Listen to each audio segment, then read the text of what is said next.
Hi, everybody. Good afternoon, and thank you for joining us today. My name is Clark. I am a program coordinator at LCH, and with me we have Maria from DVCCC and Noah, a special guest today from DVCCC.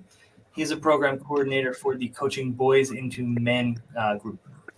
Um, Today we're going to talk about exactly that. We're going to be talking about raising young boys into being men in healthy relationships. The today's chat might be difficult to listen to, or it might bring up some troubling memories. We want you to remember that we're here to listen, and there is support out there if you need. Um, we are here to listen. So let's start with a couple of questions, and we'll just get talking. What are some of the things that can happen in a boy's life that might steer him towards committing acts of domestic violence or intimate partner violence? I think the big thing is, children who witness violent acts at a young age between their parents. If they are witnessing, domestic violence and abuse in the household, oftentimes they're more likely to show those abusive behaviors as teenagers and then as they get into adulthood. Feeling that pain and that anguish, witnessing domestic violence, that doesn't always mean that the child will walk a different path when they get older. In some cases, that early exposure may actually lead to abuse and domestic violence, to that child repeating those abusive patterns that they witness because they see those habits, those patterns in the household, and they may think that that's what's normal, and they may end up repeating those same unhealthy patterns and habits when they get into adulthood. I couldn't agree more. No, I think also that it's really important to highlight that these children are also like at risk for developing further or more complicated issues later on, such as psychological problems, behavioral problems, and they're very likely to show abusive behavior towards their own intimate partners later in life. And so when children experience these type of traumatic events, it often shows even like changes in their brain chemistry. So it just shows you how like actual trauma can physiologically affect our bodies. And it can be really difficult, especially for a child when they might not even know how to communicate or process certain emotions or even communicate back that they're feeling a certain type of way. And so it manifests into something else. Yeah, definitely. And yeah, on top of that too, with 1 in 6 children, witness domestic violence in their households, and infants and small children who are around domestic violence and witness abuse in their household can understand what's happening to a certain degree, even if it seems like they may be too young to make sense of what is happening in their household. But when children, like I said earlier, live in these houses where domestic violence is occurring, they learn that that violent behavior and those unhealthy, abusive habits are what's normal, and that's a normal way to give and receive love, just like that the parents do. But in reality, when we know that that's not healthy, and because of this, it could lead to those children repeating those habits and those patterns of abuse when they do reach adulthood. Yeah, that's certainly troubling. But it leaves a lot of opportunity for healthy raising of kids too. What are some ways that we can help raise boys in different ways that help them value being part of a healthy relationship? I think a big thing is exposing children to positive role models.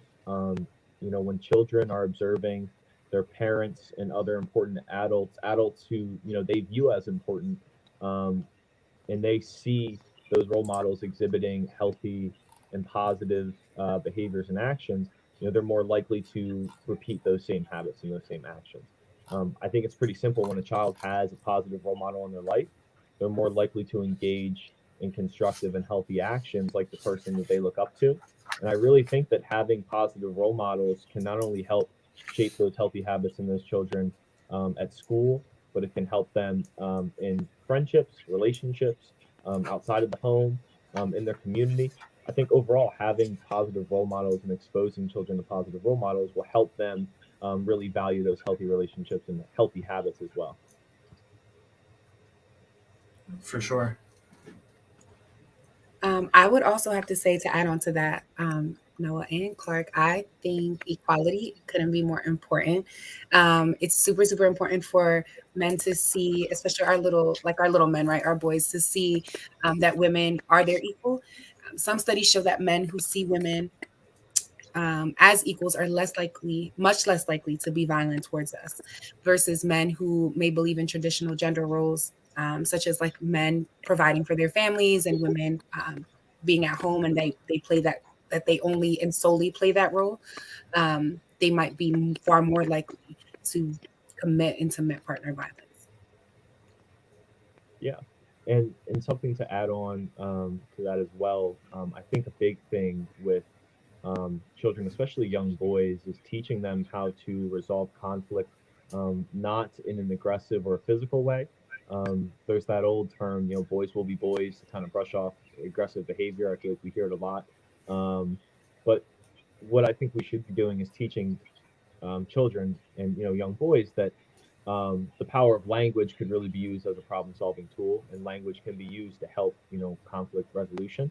Um, I think teaching children that physical or verbal aggression is not needed when resolving conflict is really important, and it's important to be teaching children that we can use our voice and we can use the power of language to resolve conflict, and understand that in times of conflict physical or verbal aggression is just going to exacerbate the conflict. It's not going to help it.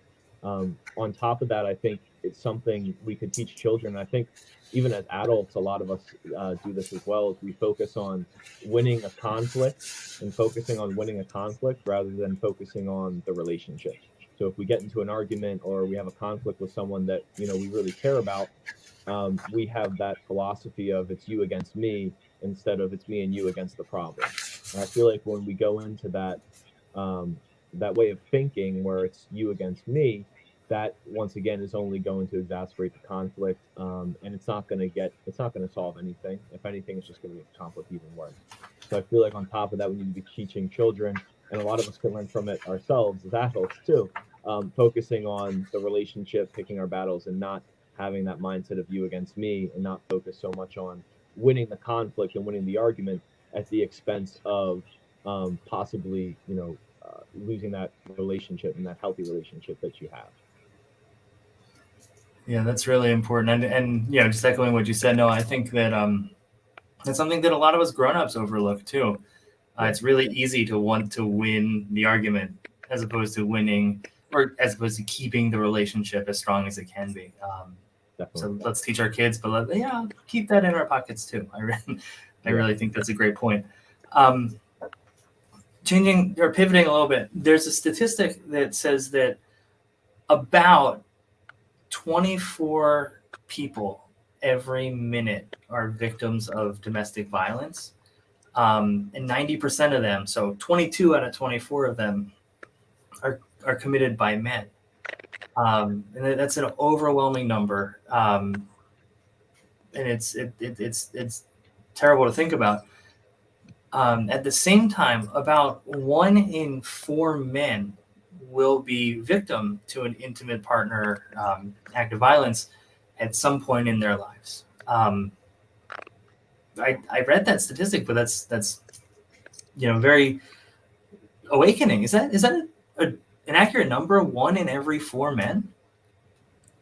I mean, from our work and from what we do on a daily basis, right, I think that it actually might be more. And I think that the number is astounding in its own and horrible. But I do think that it might actually be more. And the reason for that is because boys are taught to keep their feelings inside and to like be strong and be a man. And the definition of that is like bottling it all up, when in reality, like we have Men's Mental Health Awareness Month for a reason. We have strong men coming out and saying like, hey, it's okay to not be okay. It's okay to speak on your feelings now more than ever, because mental health is prevalent, especially within our male community. And so the same goes along the lines of domestic violence. I think that far more men experience domestic violence than is reported, just because of the nature of what our culture is now shifting from, thankfully, but unfortunately has been passed down from generation to generation in the past. Yeah, I'd really agree with Maria there. I think it certainly is more because there's that stigma around men talking about their feelings. And, we're so accustomed to bottling everything up, like Maria was saying, because if we do display any emotion, or we want to talk about our feelings and things that are affecting us, it's viewed upon as weak. It's not masculine. It's something that's really frowned upon, when in reality we just want to talk about our problems and talk about things that are affecting us, in a negative way. But there is that stigma, like Maria was talking about, where if you want to go get help, if you want to talk about your mental health, your problems, what you're feeling, it's looked down upon as weak and not masculine. So I would 100% agree with exactly what Maria was saying, for sure.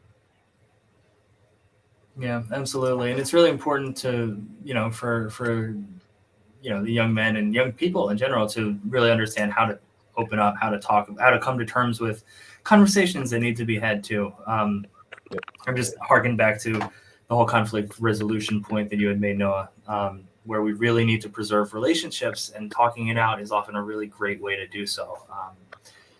It can prevent, or hopefully prevent, people from being victims or aggressors. It's something that it